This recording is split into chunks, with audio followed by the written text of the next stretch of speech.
मेरा नाम पूनम है। ये मेरी जिंदगी का सबसे बड़ा सपना था। आज मैं बहुत खुश थी क्योंकि मेरे इकलौते और बड़े भैया की शादी जो हो गई थी, वो भी मेरी पसंद की लड़की के साथ। मेरी खुशी का तो कोई ठिकाना ही नहीं था। मेरे एक ही भैया थे, हम 4 बहनें थे। मेरी तीनों बहनों की शादी हो चुकी थी और सबसे छोटी मैं थी, जो कि अभी पढ़ाई कर रही थी और डॉक्टर बनना चाहती थी। मेरा एक सपना ये भी था कि मेरे भैया की शादी हो जाए और आज मेरा वो सपना पूरा हो गया था। मैंने अपने भैया की शादी में खूब एंजॉय किया था। मैं इस टाइम अपनी भाभी के पास ही बैठी हुई थी, जो कि दुल्हन के रूप में काफी खूबसूरत लग रही थी।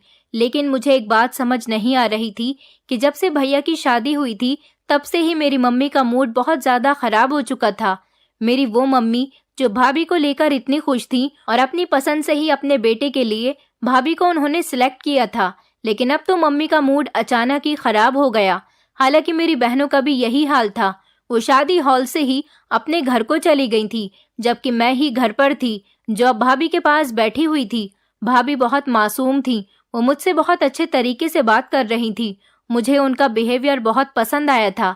मैंने भैया से कहा, भैया आप अपने कमरे में जाओ, मैं भाभी को लेकर आती हूँ। भैया के मुंह से तो ये बात सुनकर मुझे बड़ी हैरानी हुई थी कि भैया ने मेरी बात पर इनकार कर दिया और सीरियस होकर मुझसे कहने लगे कि नहीं नहीं, तुम ऐसा मत करो, तुम एक काम करो, तुम अपने कमरे में चली जाओ, काफी थक गई होगी। भैया की ये बात सुनकर तो मैं बहुत हैरान हो गई थी, लेकिन इससे पहले मैं कुछ कहती तभी भैया ने मुझे जबरदस्ती मेरे रूम में भेज दिया था। उधर दूसरी तरफ भाभी का चेहरा मुरझा सा गया था। शायद उन्हें भैया का ऐसा बिहेवियर पसंद नहीं आया था। मुझे समझ नहीं आ रहा था कि ये सब कुछ क्या चल रहा है, क्योंकि मुझे अच्छा नहीं लगा था कि भैया ने नई नवेली भाभी के सामने मेरे साथ ऐसे रिएक्ट किया था। मेरे ख्याल में तो शायद नई नवेली दुल्हन को सब लोग मिलकर उनके कमरे में लेकर जाते हैं, पर हमारे घर तो ऐसा कुछ भी नहीं हुआ था। मैं अपने रूम में चली गई थी। उसके बाद मुझे नहीं पता कि क्या हुआ था। उसके बाद की मुझे कोई खबर नहीं, क्योंकि मैं भी कपड़े चेंज करने के बाद सोने के लिए अपने बिस्तर पर लेट गई थी। शादी की बहुत ज्यादा थकान हो गई थी। अगले दिन हम सब लोग नाश्ता कर चुके थे। भैया भाभी अभी तक अपने कमरे में ही थे। भैया भी काफी देर से सोकर उठे थे। भैया जब बाहर आए तो उनका मूड ऑफ लग रहा था। भैया के जाते ही मैं जल्दी से भाभी के कमरे में उनसे मिलने के लिए चली गई, लेकिन भाभी को देखकर मैं हैरान रह गई। उनके चेहरे पर तो काफी सारे निशान पड़े हुए थे। भाभी की इतनी बुरी हालत देखकर तो मेरा शरीर कांप गया था। मैं परेशान हो गई थी। भाभी की ये हालत आखिर किसने की है? मैं भाभी से ये बात पूछने ही वाली थी कि इतनी देर में मम्मी कमरे में आ गई और उन्होंने भाभी से कहा कि जल्दी तैयार होकर नाश्ते के टेबल पर आ जाओ और नाश्ता कर लो। मम्मी की वजह से मैं भाभी से कुछ पूछ नहीं सकती थी, लेकिन अब हर रोज मैं भाभी की हालत को इसी तरह से नोटिस कर रही थी। भाभी दिन ब दिन कमजोर होती चली जा रही थी। वो जब भी अपने कमरे में जाती तो अगले दिन ऐसे ही बाहर निकलती थी। उनके चेहरे पर कोई न कोई निशान जरूर होता था। मैं उनसे पूछती तो वो हमेशा खामोश हो जाती थी, और जब मैं उनसे जबरदस्ती पूछने की कोशिश करती तो वो मुझे झटक दिया करती थी, जबकि भैया भी उनसे काफी गुस्से से बात करते थे। दूसरी तरफ मेरी मम्मी का मूड भाभी की तरफ से बहुत ज्यादा खराब था। मेरी समझ नहीं आ रहा था कि सब लोगों का मूड भाभी की तरफ से आखिर खराब क्यों है। मम्मी भाभी को मुंह ही नहीं लगाती थी, और फिर एक दिन तो मेरे पैरों तले से जमीन निकल गई थी जब मैंने भैया की जगह पर अपने पापा को भाभी के रूम से निकलते हुए देखा था। मैं ये देखकर बहुत हैरान रह गई थी। उसके थोड़ी देर के बाद ही भाभी भी अपने रूम से निकली तो वो काफी रो रही थी। न जाने भाभी के साथ ऐसा क्या हुआ था। मैं उस टाइम ज्यादा बड़ी नहीं थी, और फिर हम लोग गांव में रहते थे और हमारी गांव जैसी ही सोच थी। हमारे गांव में कम उम्र की लड़कियों को घर के मैटर में बोलने का हक नहीं होता था, लेकिन इतनी भी छोटी नहीं थी कि सब कुछ ऐसे ही इग्नोर कर देती। मेरी समझ में कुछ भी नहीं आ रहा था। मुझे तो अब बहुत ज्यादा बेचैनी हो रही थी, और इसी बेचैनी की वजह से मुझे सारी रात नींद भी नहीं आई थी कि न जाने मेरे घर के अंदर ये सब कुछ क्या चल रहा है। घर में होते हुए भी मुझे सच्चाई के बारे में पता नहीं था, और फिर एक दिन अचानक ही भाभी से खाने में मिर्ची तेज हो गई थी, जिसकी वजह से मम्मी ने भाभी पर चिल्लाना शुरू कर दिया था। मैं काफी हैरान हो रही थी कि इतनी सी बात पर वो भाभी पर इतना ज्यादा क्यों चिल्ला रही थी। ये बात आराम से भी तो समझाई जा सकती थी, लेकिन भाभी बहुत ही सीधी थी। वो खामोशी से मम्मी की बातें सुन रही थी और फिर रोने लगी, लेकिन उन्होंने मम्मी को पलटकर कोई भी जवाब नहीं दिया था। बस वो इतना ही कहने लगी कि मम्मी जी, मैं आगे से ऐसा कुछ नहीं करूंगी जिससे आपको प्रॉब्लम हो। लेकिन मेरी मम्मी तो उनकी ये बात सुनकर भी उनको ही गलत साबित कर रही थी। मेरी मम्मी ने कहा कि खबरदार, अगर जो आगे से तुमने मेरी बात का पलटकर जवाब दिया। तुम नहीं जानती क्या कि तुम इस घर में बहू की हैसियत से आई हो तो बहू बनकर ही रहो। हमारे सर पर चढ़ने की कोई जरूरत नहीं है। मैंने अपनी मम्मी का ये रूप पहली बार देखा था। आफ्टर ऑल मेरी मम्मी सास भी तो पहली बार ही बनी थी, तभी तो अपनी बहू को इतना दबा रही थी। मम्मी ने कभी भी हम बेटियों पर डांट नहीं लगाई थी। हमेशा वो हमारे साथ खुशी रहती थी। लेकिन वो भाभी को अपनी बेटी क्यों नहीं समझ रही थी? उनको क्यों इस तरह से डांट रही थी? वो बेचारी तो अभी सिर्फ 5 दिन की ही दुल्हन थी। लेकिन मुझे समझ नहीं आया कि मम्मी को इतना गुस्सा क्यों आ रहा है और किस बात पर आ रहा है। अचानक से मम्मी ने भाभी से एक ऐसी बात कही जिसे सुनकर तो मेरे होश उड़ गए थे। मम्मी ने भाभी से कहा था कि तुम हमारे घर पर दहेज के नाम पर सिर्फ 2-3 बर्तन ही लेकर आ गई हो। मम्मी की ये बात सुनकर मैं समझ गई थी कि मम्मी किस वजह से उन पर गुस्सा करती रहती हैं।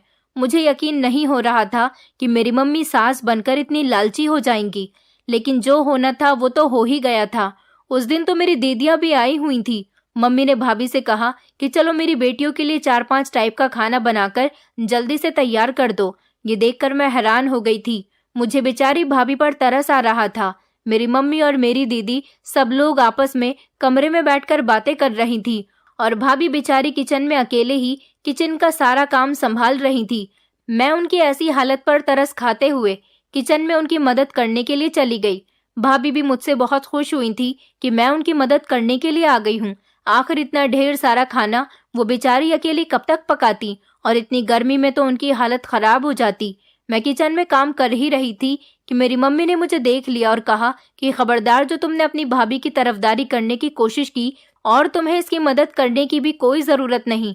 तुम अपने कमरे में जाओ और जाकर पढ़ाई करो। इसकी मदद करने की कोई जरूरत नहीं है। मैंने इसे इतना सारा खाना बनाने के लिए इसलिए दिया है ताकि ये अपनी गृहस्थी को संभाल सके। शादी करना आसान नहीं होता। शादी करने के बाद सारी जिम्मेदारियां अपने कंधों पर डालनी होती हैं। दूसरों के साथ मदद लेकर काम करने से जिम्मेदारी बढ़ जाती है। मैं अपनी मम्मी की डांट सुनकर खामोशी से अपने कमरे में आ गई थी। लेकिन मुझे भाभी पर बहुत तरस आ रहा था। अब वो बेचारी अकेले ही किचन में खाना बना रही होंगी। भैया मम्मी पापा का बहुत कहना मानते थे क्योंकि वो मेरे तीनों बहनों से छोटे थे। इसी वजह से वो अपनी बहनों का और मम्मी पापा का बहुत कहना मानते थे। मेरे भैया ने जैसे ही भाभी को देखा कि वो इतनी गर्मी में किचन को संभाल रही है और कहीं से भी वो नई नवेली दुल्हन नहीं लग रही, तो ये सब देखकर भैया को कोई फर्क ही नहीं पड़ा। मैं हैरान हो गई थी कि भैया को क्या हो गया। उन्हें अपनी पत्नी पर तरस नहीं आता। भैया के अंदर तो मुझे भाभी के लिए कोई भी फीलिंग्स नजर नहीं आती थी। फिर अचानक मेरे पापा भी अपने कमरे से बाहर निकले थे। भाभी ने जैसे ही पापा को देखा तो उनके चेहरे की हवाइयां उड़ गई थी। ऐसा लग रहा था कि जैसे भाभी ने कोई भूत देख लिया हो। मुझे समझ नहीं आ रहा था कि ये सब कुछ क्या चल रहा है। फिर अचानक मैंने पापा को भैया के रूम में जाते हुए देखा। ये देखकर मेरे होश उड़ गए थे कि हर दिन पापा भैया के कमरे में क्यों जाते हैं। हालांकि अब तो उन्हें भैया के कमरे में नहीं जाना चाहिए क्योंकि भाभी कमरे में मौजूद होती हैं। फिर अगले दिन जैसे ही मैंने फिर से भाभी को देखा तो भाभी बहुत बुरी हालत में और रोती हुई अपने कमरे से बाहर निकली थी। मुझे ऐसा लगा जैसे मेरे पापा भी भाभी को बहुत गलत गलत बातें सुनाते हैं, तभी तो भाभी का ऐसा हाल होता है। एक दिन मैं अपनी बुक्स बाहर हॉल में ही छोड़ आई थी। मैं अपनी बुक लेने के लिए लगभग रात के 2 बजे के टाइम पर अपने कमरे से बाहर निकली थी। मैं जैसे ही अपने रूम से बाहर निकली थी तो मेरी नज़र भैया के रूम पर गई, लेकिन वहां से तो अजीब तरह की आवाज़ें आ रही थी। इन आवाज़ों को सुनकर तो मेरा शरीर कांप उठा था। मुझे तो समझ नहीं आ रहा था कि ये आवाज़ें किस तरह की हैं, लेकिन मैं इतना ज़रूर जानती थी कि ज़रूर कमरे के अंदर कुछ ना कुछ तो गड़बड़ है और कोई गलत काम किया जा रहा है। वो मेरी भाभी की चीखों की आवाज़ें थीं, लेकिन मैं जब भी भैया के बजाय पापा को भाभी के रूम से निकलते हुए देखती तो मेरे हाथ पैर फूलने लग जाते थे और मुझे काफ़ी अजीब अजीब सी आवाज़ें सुनाई देती थी। मुझे ऐसा लग रहा था जैसे पापा भाभी के साथ कुछ गलत करते हैं, पर मेरा दिल इस बात के लिए नहीं मान रहा था। मैं अपने दिल की आवाज़ को दबाने लगी थी। अब तो ये रोज़ का रूटीन बन गया था। जैसे ही रात होती थी तो मेरे पापा भैया को कुछ इशारा करते थे और इशारे इशारे में वो उनसे पता नहीं क्या कह रहे होते थे। उसके कुछ देर बाद ही भाभी अपने कमरे में चली जाती थी और फिर जब सब सोने चले जाते थे तो पापा भी भैया के कमरे में चले जाते। ये सब देखकर तो मैं हैरान हो गई थी कि अचानक भैया कहाँ चले जाते थे। मुझे भाभी पर बहुत तरस आ रहा था कि दहेज ना मिलने की उनको इतनी बड़ी सजा दी जा रही थी। एक दिन मैंने भाभी को देखा जो सर्दी में भी बाहर आंगन में बैठी हुई थी। मैंने फैसला कर लिया था कि मैं जाकर उनके दुख दर्द में शामिल हो जाऊंगी। मैंने फैसला कर लिया था कि मैं जाकर उनका दुख दर्द बांट लूंगी। लेकिन मैंने जैसे ही देखा तो वो किसी से फोन पर बातें कर रही थी। मैं जानती थी कि वो मोबाइल भैया का था, पर मुझे ये नहीं पता था कि वो किस फोन पर बात कर रही थी। वो जिस किसी से भी फोन पर बात कर रही थी, मैं जान गई थी कि वो एक मर्द है। मेरी भाभी अपनी दर्द भरी कहानी उसे सुना रही थी कि मुझे प्लीज यहाँ से ले जाओ, ये लोग अच्छे नहीं हैं, ये मेरे साथ बहुत बुरा सुलूक करते हैं। मेरी सास तो बहुत ही जालिम औरत है, मुझ पर बहुत अत्याचार करती है, जबकि मेरे ससुर ने तो मुझे कहीं का नहीं छोड़ा, वो तो मेरा बहुत फायदा उठाता है। ये सुनकर तो मेरे होश उड़ गए थे। मुझे अपने पापा पर बहुत गुस्सा आ रहा था। वो मेरी भाभी को आखिर किस जुर्म की सजा देते हैं। मेरी भाभी ने इतना बड़ा जुर्म तो नहीं किया था। मेरी भाभी के पिताजी बचपन में ही मर गए थे और उनकी माँ ने दूसरी शादी कर ली थी। उनके सौतेले पिता ने ही उनकी शादी की थी। उनके सौतेले पिता का कहना था कि मैं अपनी पत्नी की बेटी को अपने सगे बच्चों के साथ कंपेयर नहीं कर सकता। उन्होंने मेरी भाभी की माँ को बेसहारा समझकर सहारा तो दे दिया था, लेकिन जब उनकी पत्नी की बेटी की शादी की बात आई तो उन्होंने दहेज के नाम पर उन्हें कुछ भी नहीं दिया। उनके पिता ने अपनी पत्नी से भी मना कर दिया था कि शादी के बाद तुम अपनी बेटी से कोई कांटेक्ट नहीं रखोगी। मेरी मम्मी ने तो इसी वजह से शादी की थी कि मेरी भाभी के सौतेले पिता काफी अमीर आदमी थे और उनका बिजनेस बहुत अच्छा था। लेकिन जैसे ही शादी हुई तो सारी हकीकत हमें पता चल गई थी और इस तरह भाभी के पास कुछ भी नहीं आया था, जिसकी वजह से मेरे भैया भी काफी परेशान हो गए थे और पापा ने तो सारा घर ही सर पर उठा लिया था कि मैं अपने सारे खानदान को क्या जवाब दूंगा। मेरी बहू जो आई है वो दहेज के नाम पर 1 रुपया भी लेकर नहीं आई। गांव वालों में तो यही रिवाज होता है। गांव वाले गांव की ही सोच रखते हैं, लेकिन मैं ऐसी सोच नहीं रखती थी क्योंकि मैं शहर से पढ़ रही थी, इसलिए मेरे ख्यालात थोड़े शहर जैसे ही थे। मेरी पूरी फैमिली ने अपनी पूरी जिंदगी गांव में ही गुजार दी थी, इसलिए उन लोगों ने कभी सोचा ही नहीं कि बाहर का माहौल किस टाइप का है। हमारे गांव में काफी सारे रीति रिवाज भी थे, क्योंकि हमारे गांव में बूढ़े लोगों की बातों का बहुत मान रखा जाता था और यहाँ के लोग सब पुराने टाइप जैसे ही सोच रखते थे। मेरी भाभी जिससे भी बात कर रही थी उससे यही कह रही थी कि आ जाओ और मुझे यहाँ से आकर ले जाओ, और ये बात मैं बर्दाश्त नहीं कर सकती थी। भाभी के मुंह से मैंने आखिरी बात ये सुनी थी कि काश इस इंसान की बेटी के साथ भी ऐसा ही हो, फिर इसे पता चले कि किसी की बेटी को दुख देना क्या होता है। ये बात सुनते ही मेरे पैरों तले से जमीन निकल गई थी। मेरा दिल तेजी से धड़कने लगा था। ऐसा लग रहा था जैसे किसी ने मुझे बद्दुआ दी हो। ये बात सुनकर मुझे डर लगने लगा था। मैं भागते हुए अपने कमरे में आ गई थी, लेकिन मैं अभी भी यही सोच रही थी कि अगर कल को जैसा भाभी के साथ हो रहा है ऐसा ही मेरे साथ भी कुछ भी हो गया और फिर मेरे ससुर और मेरे ससुराल वालों ने भी मेरे साथ ऐसा ही किया तो फिर मैं कहाँ जाऊंगी। मैं तो किसी को मुंह दिखाने के लायक भी नहीं रहूंगी। नहीं नहीं, ऐसा नहीं हो सकता। मैं ऐसा कभी नहीं होने दूंगी। मेरे पापा ये सब कुछ क्यों नहीं सोचते थे कि उनकी भी तो बेटियां हैं। अगर उनकी बेटियों के साथ भी उनके ससुराल वालों ने यही सब किया तो वो किसी को क्या मुंह दिखाएंगे। और तो और मेरी मम्मी भी ऐसी ही थी। एक औरत होते हुए वो दूसरी औरत का दर्द नहीं समझ रही थी। वो ये नहीं सोचती थी कि उनको भाभी को अपनी बेटी की तरह समझना चाहिए, और वो तो हमेशा ही भाभी को ताने दिया करती थी कि पड़ोस की बहू को देखो कि अपनी सास को माँ समझती है, एक हमारी बहू है जो खाली हाथ है और घर में भी हमें उससे किसी तरह का कोई फायदा नहीं। जबकि मम्मी मेरी बड़ी बहनों को समझाती थी कि तुम अपने सास ससुर का कहना मत माना करो। हाँ, सिर्फ अपने पति की ही सेवा किया करो। पति की सेवा करना ही तुम्हारा कर्तव्य है। खबरदार जो अगर तुम लोगों ने अपने सास और ससुर की सेवा की तो। पर यहाँ तो वो अपनी बहू के साथ उल्टा ही करती थी। एक दिन मैंने हिम्मत की और भाभी से सवाल पूछ ही लिया कि वो जब भी अपने रूम में जाती हैं तो उनके जाने के कुछ देर बाद ही भैया के बजाय पापा उनके रूम से क्यों निकलते हैं। मेरा सवाल सुनकर तो भाभी के चेहरे का रंग ही उड़ गया था। मुझे ऐसा लग रहा था कि जैसे मैंने भाभी से कोई गलत सवाल पूछ लिया हो। मैं भाभी को देख ही रही थी। उनका चेहरा मेरे सवालों पर मुरझा सा गया था, लेकिन वो बहुत ही घबरा गई थी। कहने लगी कि मुझे नहीं पता, तुम मुझसे ऐसे सवाल मत करो, प्लीज मुझे माफ कर दो, मैं तुम्हें कुछ नहीं बताना चाहती। वो रोने लगी थी। मैंने जल्दी से भाभी के हाथ पकड़ लिए थे और कहा कि भाभी आप बेफिक्र रहो, मैं आइंदा से आपसे कभी ऐसे सवाल नहीं करूंगी। लेकिन मेरा दिल बहुत ही बेचैन हो रहा था कि ना जाने उनके साथ ऐसा क्या होता है जिसकी वजह से वो इतनी ज्यादा परेशान है। एक दिन मैंने अपनी मम्मी से पूछा कि मम्मी, ये मैं क्या देख रही हूँ? पापा रात को भाभी के रूम से निकलते हैं और फिर भाभी की हालत ऐसी होती है जैसे उन्हें बहुत ज्यादा परेशान किया गया है। उनके चेहरे पर अजीब से निशान होते हैं और उनकी आंखें भी मोटी मोटी होती हैं। मेरी बात सुनकर मम्मी कहने लगी कि तुम अपने काम से काम रखा करो। तुम्हें कितनी बार समझाया है कि घर के मैटर में अपनी टांग अड़ाने की कोशिश मत किया करो। खबरदार, तुमने घर के मैटर में बोलने की कोशिश की तो आज के बाद तुमने अगर ऐसे सवाल किए तो तुम्हारे पापा तुम्हें जान से मार देंगे। तुम इन सब बातों में दखल अंदाजी मत किया करो। तुम बहुत छोटी हो और अभी कुछ नहीं जानती हो। मैंने तुम्हें पहले भी समझाया है कि तुम सिर्फ अपनी पढ़ाई पर ध्यान दिया करो। मम्मी ने तो मेरे इस छोटे से सवाल पर मुझे बहुत डांट लगाई थी, लेकिन मैंने फैसला कर लिया था कि अब मैं पीछे नहीं हटूंगी। मैं ये जानकर ही रहूंगी कि आखिर आधी रात को भैया भाभी के रूम से वो अजीब सी आवाजें क्यों आती हैं और पापा ही क्यों भाभी के रूम से बाहर निकलते हैं।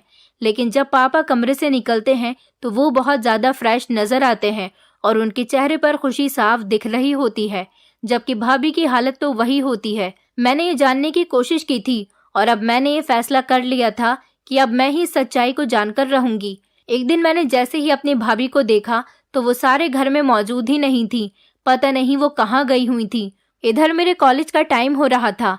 मैं अपने कॉलेज चली गई। मुझे सिर्फ कॉलेज में 1 घंटे का ही काम था। मैं अपना काम निपटाकर कॉलेज से आ रही थी कि मैंने रास्ते में किसी को देखा और गौर किया कि ये कौन है। तो ये तो मेरी भाभी थी, जो बस स्टॉप पर एक लड़के के साथ खड़ी हुई थी और उसके साथ बातें कर रही थी। भाभी को बस स्टॉप पर खड़े हुए देखकर मैं तो हैरान रह गई थी, लेकिन वो यहाँ बस स्टॉप पर क्या कर रही थी और फिर उनके साथ ये लड़का कौन था?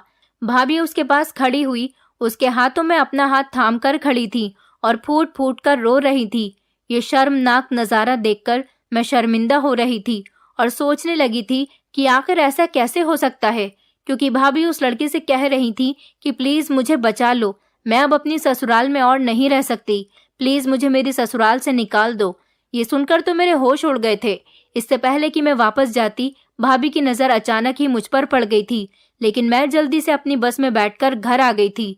मेरे घर आने के लगभग आधा घंटे बाद ही भाभी भी घर पर आ गई थी। भाभी शायद मम्मी से अपने मायके का बहाना लेकर निकली थी। मैं बहुत ज्यादा परेशान थी। मुझे परेशान देखकर मम्मी ने कहा कि आज तुम परेशान लग रही हो, क्या बात है? पढ़ाई का स्ट्रेस ज्यादा ही हो रहा है? मैंने अपनी मम्मी को कोई जवाब नहीं दिया और सीधा अपने कमरे में चली आई थी। मैं भाभी से बात करने का मौका ढूंढ रही थी। मैं अभी भाभी के बारे में सोच ही रही थी कि अचानक मेरे कमरे का दरवाजा बजा और भाभी मेरे कमरे के अंदर आ गई।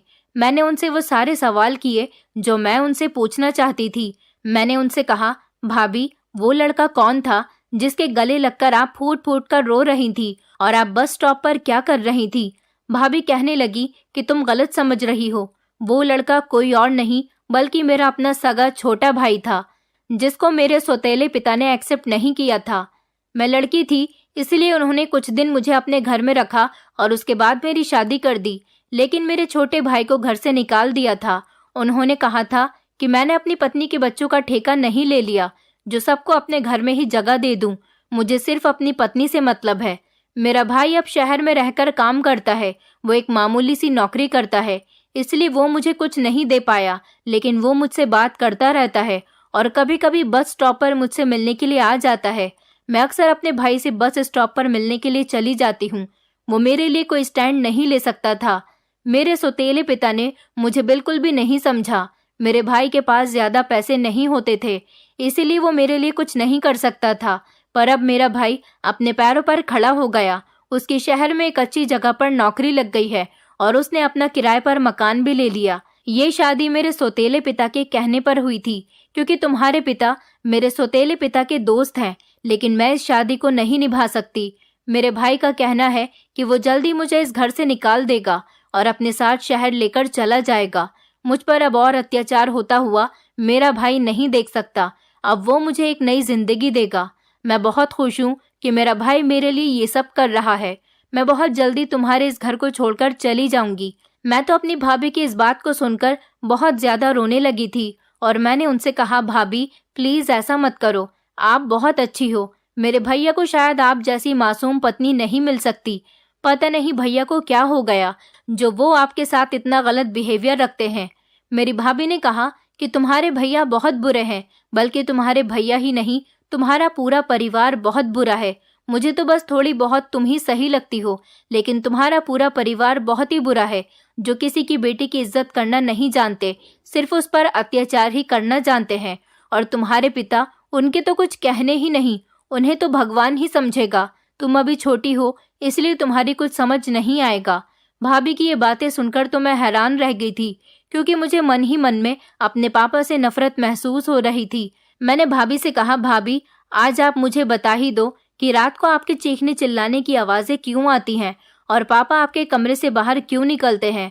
भाभी कहने लगी, अगर तुम ये सब कुछ जानना चाहती हो तो कल रात को मेरे साथ मेरे कमरे में छुप जाना और अपनी आंखों से ये सब कुछ देख लेना कि मेरे साथ क्या होता है। मैंने भाभी की बात मान ली थी और मैं बड़ी बेचैनी के साथ अब रात होने का इंतजार करने लगी थी। जैसे ही रात हुई तो मैं भाभी के साथ उनके कमरे में चली गई थी और एक कोने में जाकर छुप गई थी। भाभी अपने बेड पर बैठ गई थी, लेकिन मैं भाभी को देखकर बड़ी हैरान हुई थी। भाभी अपने बेड पर इस स्टाइल से बैठी हुई थी जैसे कोई नई नवेली दुल्हन बैठती है। मैंने भाभी से कुछ नहीं कहा था और मैं अपनी जगह पर जाकर छुप गई थी। मेरा दिल तेजी से धड़क रहा था। तभी अचानक मुझे दरवाजा खुलने की आवाज आई और मेरे पापा कमरे के अंदर आ गए थे। पापा ने जल्दी से भाभी का चेहरा छुआ और उनसे कहने लगे कि बस कुछ दिनों की बात और है, उसके बाद तुम एक बहुत बड़ी खुशखबरी देने वाली हो। भाभी ने पापा की तरफ देखा और वो उनसे कहने लगी कि प्लीज मुझे छोड़ दीजिए ससुर जी, आप रोज रोज मेरे साथ ये सब कुछ क्या करते हो, मुझे बिल्कुल अच्छा नहीं लगता। मेरी भाभी पापा के सामने रोने लगी थी। पापा ने जल्दी से भाभी के मुंह पर थप्पड़ मार दिया और उन्हें कहा कि तुम्हें भी रोज रोज अपने मुंह पर थप्पड़ खाने की आदत हो गई है। भाभी चीख रही थी और कह रही थी कि मुझे छोड़ दो, लेकिन ये देखकर तो मेरे पैरों तले से जमीन निकल गई थी कि मेरे पापा ने भाभी के कपड़े उतारना शुरू किया और फिर मैंने अपनी आंखों से वो सब कुछ देख लिया जो शायद मुझे नहीं देखना चाहिए था। मुझे अपनी आंखों पर विश्वास नहीं हो रहा था क्योंकि मेरे होश उड़ गए थे। मेरे पापा भाभी के साथ ऐसा कैसे कर सकते हैं? वो तो उनकी बेटी की उम्र की है। आखिर ये सब कुछ करते हुए मेरे पापा को शर्म नहीं आई? और तो और इस बारे में मेरे भैया और मेरी मम्मी जानते थे। फिर उन्होंने पापा को भाभी के साथ ये सब कुछ करने के लिए कभी रोका क्यों नहीं? और जानबूझकर वो भाभी के साथ ऐसा क्यों कर रहे हैं? मेरी तो कुछ समझ नहीं आ रहा था। अपने पिता को इतना बड़ा पाप करते हुए देखकर मेरे सर में बहुत दर्द होने लगा था और मैं वहां पर चक्कर खाकर बेहोश हो गई थी। सुबह जब मेरी आंख खुली तो मैं होश में आई और मैंने वो सब कुछ याद करने की कोशिश की जो मैंने रात अपनी भाभी और पापा को करते हुए देखा था।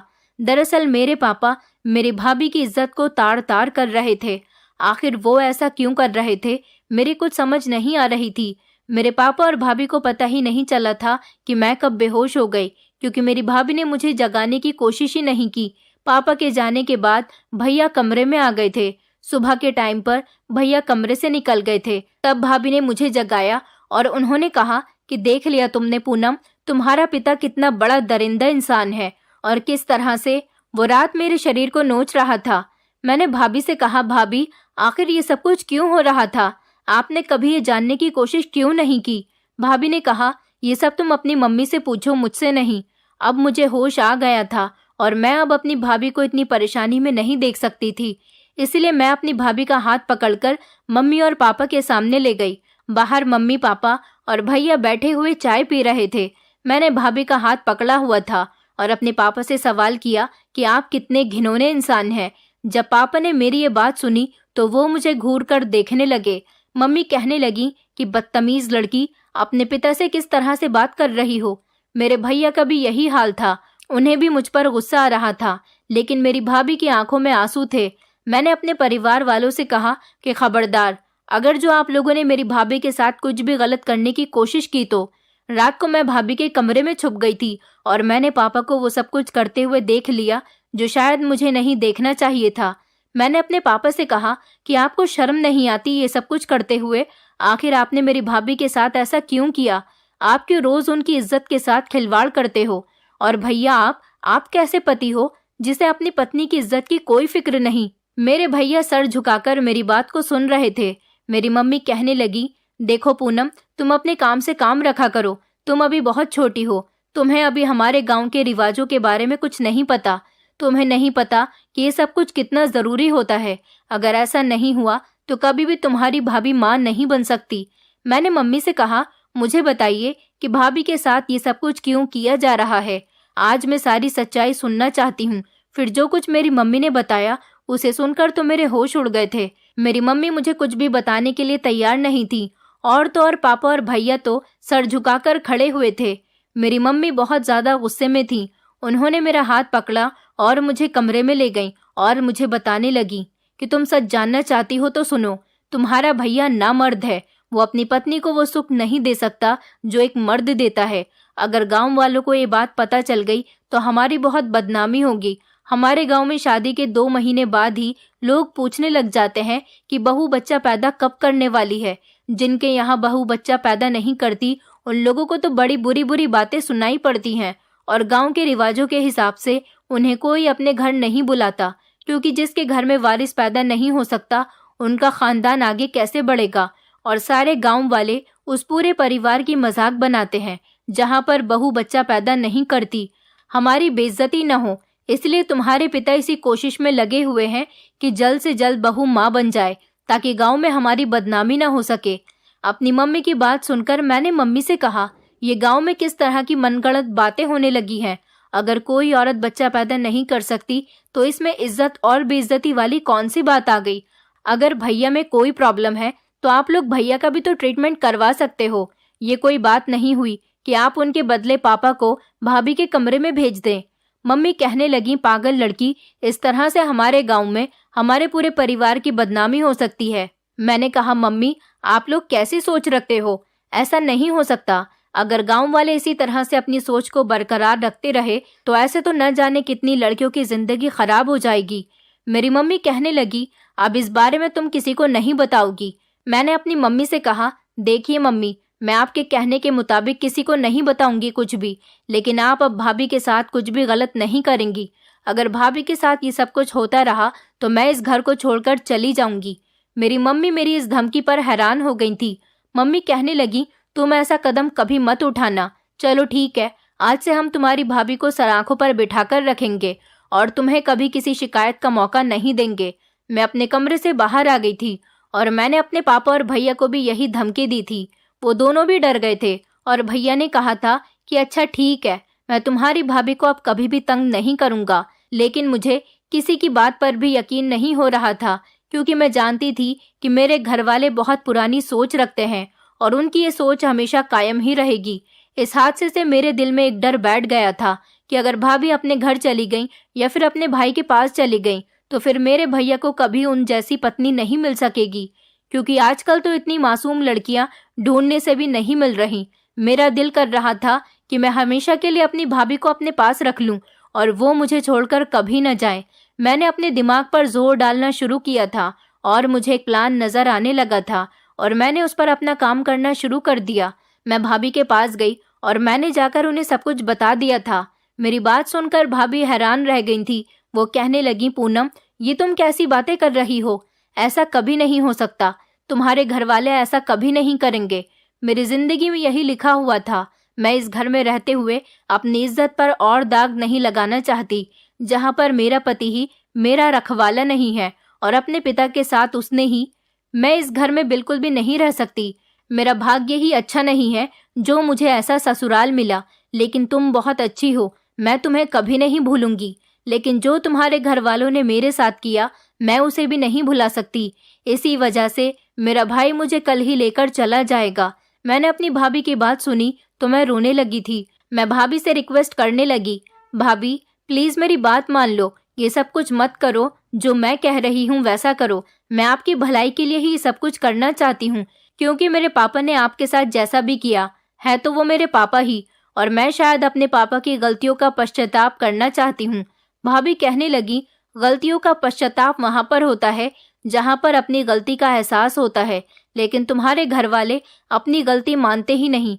मैंने भाभी से कहा, भाभी प्लीज, अगर आपने मेरी बात मान ली तो मेरी जिंदगी भी सेट हो जाएगी, लेकिन प्लीज आप यहाँ से मत जाओ। भाभी खामोश हो गई थी। अगले दिन भाभी का भाई उन्हें लेने के लिए आ गया था। मैंने भाभी के भाई को रोक लिया और उन्हें कहा कि मुझे आपसे कुछ बात करनी है। वो भी मेरी बात सुनकर हैरान रह गया था। मैं जानती थी कि भाभी के भाई में अभी ज्यादा सेल्फ कॉन्फिडेंस नहीं है, लेकिन अपने पैरों पर तो खड़ा है, और वो मेरे पापा की तरह ज्यादा पैसे वाला भी नहीं है जो वो मेरी सारी ख्वाहिशों को पूरा कर सकता। पर मुझे ये कदम उठाना ही पड़ा था, क्योंकि मैं जानती थी कि इस तरह से भाभी हमारे पास रह सकेंगी। फिर मैंने जैसे ही भाभी के भाई से ये बात की तो वो हैरान रह गया था, और उसने कहा कि नहीं, मैं ये फैसला नहीं कर सकता, मैं तुम्हें एक्सेप्ट नहीं करूंगा। मैंने भाभी से कहा, भाभी देखिए, मैं ये सारा सेक्रीफाइस सिर्फ और सिर्फ आपके लिए ही कर रही हूँ। मैं आपके लिए सब कुछ करने के लिए तैयार हूँ, और अपने परिवार को भी सबक सिखाना चाहती हूँ। प्लीज भाभी, मेरी बात को मान जाओ। भाभी कहने लगी कि मैं ये फैसला नहीं कर सकती। अगर तुम्हें ये सब कुछ करना है तो अपनी फैमिली से तुम्हें बात करनी होगी। तुम अपने भाई से कहकर देखो। मैंने भाभी की बात मान ली थी, और फिर अगले ही दिन मैंने सारे घर वालों को एक जगह इकट्ठा किया और उनसे कह दिया कि मैं भाभी के भाई के साथ शादी करना चाहती हूँ। मेरे सारे घर वाले ये सुनकर शॉक्ड रह गए थे कि अचानक से मुझे क्या हो गया।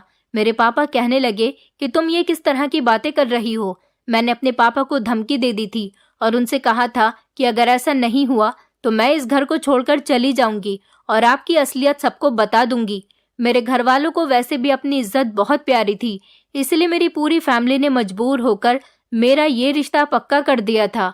मैं बहुत खुश हो गई थी और मैंने भाभी से कहा, देखिए भाभी, अब आपको कहीं भी जाने की जरूरत नहीं, क्योंकि घर वाले अब आपसे खुश रहेंगे और किसी की भी मजाल नहीं है कि आपकी इज्जत पर कोई उंगली भी उठा सके। वो समझ जाएंगे कि अगर उन्होंने आपके साथ कुछ भी करने की कोशिश की तो उनका भाई भी मेरे साथ वही करेगा, इसलिए वो अब आपके साथ कुछ नहीं करेंगे। भाभी का भाई पहले तो मुझसे ढंग से बात नहीं करता था, क्योंकि वो जानता था कि उसकी बहन के साथ उसकी ससुराल में बहुत बुरा किया गया है, लेकिन वो समझदार था। कुछ दिनों बाद ही हमारी शादी हो गई थी। मैं अपने बेड पर दुल्हन की तरह तैयार होकर बैठी हुई थी और अपने पति के आने का इंतजार कर रही थी। मेरा पति सुशांत कुछ देर बाद ही कमरे के अंदर आया और कहने लगा कि मैं जानता हूँ कि तुमने अपना मन बना लिया है और तुम यही समझती हो कि मैं तुम्हारे साथ भी वही कुछ करूंगा जो मेरी बहन के साथ किया गया है। तुम मुझसे ऐसी उम्मीद मत रखना। मैं औरत की इज्जत करना जानता हूँ। मैं तुम्हारे साथ कभी कुछ गलत नहीं करूंगा। मुझे अपने पति के मुंह से ये सारी बातें सुनकर बहुत अच्छा लगा था। उस दिन का दिन है और आज का दिन है। मेरे भैया, मेरी मम्मी और पापा सभी का बिहेवियर भाभी की तरफ से बहुत अच्छा हो गया, क्योंकि अब कभी भी वो भाभी से मुंह टेढ़ा करके भी बात करते थे तो मैं उनको बता दिया करती थी कि आज मेरे पति ने मुझ पर हाथ उठाया। इस बात पर मेरी मम्मी पापा को एहसास हो जाता था कि हमने किसी की बेटी के साथ गलत किया तो शायद हमारी बेटी के साथ भी गलत होगा। मैं अपने पेरेंट्स की लाडली बेटी थी, इसलिए वो लोग नहीं चाहते थे कि मैं किसी भी तरह की तकलीफ झेलूं। मम्मी पापा ने भाभी के साथ अच्छा बिहेवियर रखना शुरू कर दिया। पापा ने भाभी से हाथ जोड़कर माफी मांग ली थी और उनसे कहा था कि मुझे माफ कर दो। मैंने तुम्हारे साथ जो भी किया, भगवान मुझे जीते जी उसकी सजा जरूर दे देगा। मेरी भाभी ने मम्मी पापा को माफ कर दिया था। भैया का भी शहर में ट्रीटमेंट चल रहा है और कुछ दिनों बाद गुड न्यूज मिली कि मेरी भाभी प्रेग्नेंट है। मेरे मायके में अब सब कुछ बिल्कुल ठीक हो गया। इधर मेरी ससुराल में भी सब कुछ बहुत अच्छा चल रहा है। मैं बहुत खुश हूँ कि मेरी भाभी अपनी ससुराल में एक अच्छी जिंदगी गुजार रही है। मैं आप लोगों से यही रिक्वेस्ट करना चाहती हूँ कि अपनी बहू को भी अपनी बेटियों की तरह समझें और उनकी तकलीफ को समझने की कोशिश करिए। भगवान सब कुछ देख रहा है। जैसा आप किसी की बेटी के साथ करते हो, ऐसा आपकी बेटी के साथ भी हो सकता है। इसलिए भगवान से डरिए और बहू को अपनी बेटी की तरह समझिए। दोस्तों, उम्मीद करती हूँ आपको हमारी कहानी पसंद आई होगी। कहानी पसंद आई है तो वीडियो को लाइक करें, चैनल पर नए हैं तो चैनल को सब्सक्राइब करें और हाँ, नोटिफिकेशन बेल को जरूर दबाएं ताकि अगली अपडेट सबसे पहले आपको मिले।